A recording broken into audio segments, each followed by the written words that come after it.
Blending modes. They are insanely powerful if you know how to use them. They can drastically level up your editing knowledge, so today I'll show you 4 cool things you can do with blending modes in Adobe Premiere Pro. Let's go. The first one is very simple, just to get you familiar with blending. Look at this basic animation I made of the Premiere Pro logo. Cool, right? Now, the only problem is that it doesn't really fit the background clip. To fix that, make sure your clip is selected and go to the effect controls. In opacity, you'll see the blending modes you can use. To blend it in, we want to remove the dark areas of our logo, and that's where the blending mode screen comes into play. As you can see, the dark areas in our logo are now transparent. That makes it blend in with the background and makes it look a lot better. Feel free to test blending mode Add or Linear Dodge. That one is a little more aggressive than Screen. Pick the one that looks best to you. There you go. Blending basics. Now, for blending effect number 2, you can see a clip of a hacker. Now, I want to give this hacker some Matrix style numbers, but I still want to see his face. To do that, drag the clip with the numbers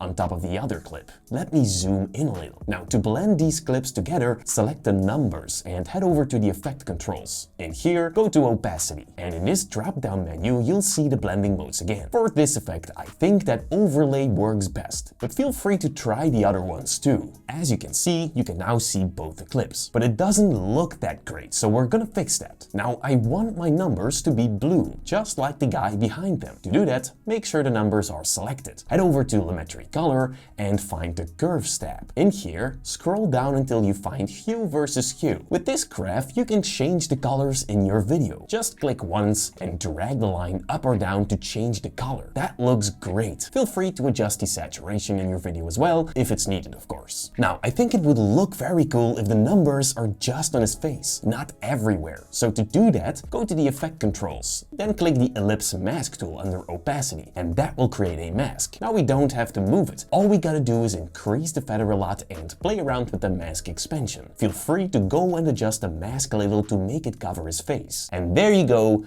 That looks awesome. Now I want to show you a plugin called Storyblocks. Every video editor needs high quality stock footage. I think we can agree on that. And I've been using it for years now. All you need to do is click the download button and boom, my video is right here in my project panel. You can type in a keyword, for example, drone footage, and look at these beautiful cinematic shots all made by real humans. No AI generated slop like on most stock libraries nowadays. You'll get unlimited downloads of diverse and high-quality media for one predictable subscription cost. Storyblocks has everything you need in one place. 4K and HD video, templates, music, sound effects, backgrounds, and images. It gives me unlimited content that I can use to test and create videos like this one. All the footage in this video comes from Storyblocks. In the last video, I recreated the sky from Stranger Things by only using stock footage from Storyblocks. And of course, I use it all the time to enhance the story I'm telling you guys. You can choose a monthly or annual plan. No hidden costs or extra fees. Anything you download is 100% royalty-free, free licensed, and ready to use. No need to worry about legal rights or copyright claims. To get started with unlimited stock media downloads at one set price, head over to storyblocks.com/premierebasics.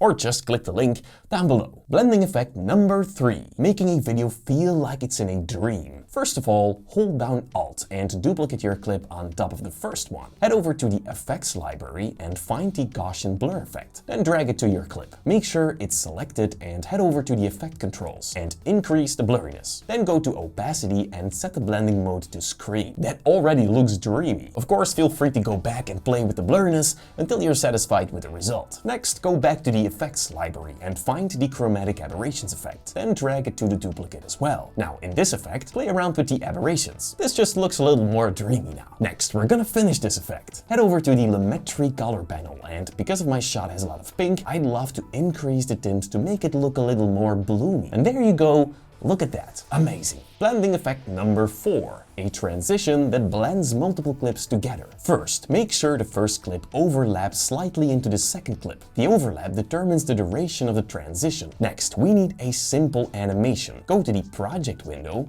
click the new item button and create a new color matte. Set the color to white and then click on OK. Drag the color matte on top of the two clips and make it the same length as the overlap. Let me make a bit more space in the timeline here. Alright, now in the toolbar, select the rectangle tool. Hold it and choose the ellipse tool. Head over to the program monitor, hold down Shift and draw a circle. Then hold down Ctrl and move it to the center of the frame. Now in the effect controls, head over to fill color. Open up the color selector and set it to black. Click Okie dokie. Next, go to vector motion and find the scale property. At the first frame, add a keyframe and set the scale to 0. Move to the end of the clip and increase the scale until the entire frame is covered. Now expand the velocity curves and pull the lever of the first and the last one. To ease the animation, of course. There you go. Now go to the timeline, select both the clips, right click and choose Nest. Call it animation or something and click on OK. Now cut the first clip at the start of the transition. Go to the effects library and find the track matte key effect. Drag it to your clip. In the effect controls, set the matte to the video track where your animation is and set the composite using to matte Luma. And there you go. A really clean blended transition. There you have it.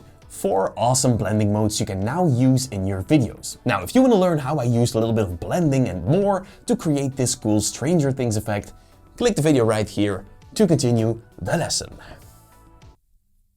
Thank you guys so much for watching.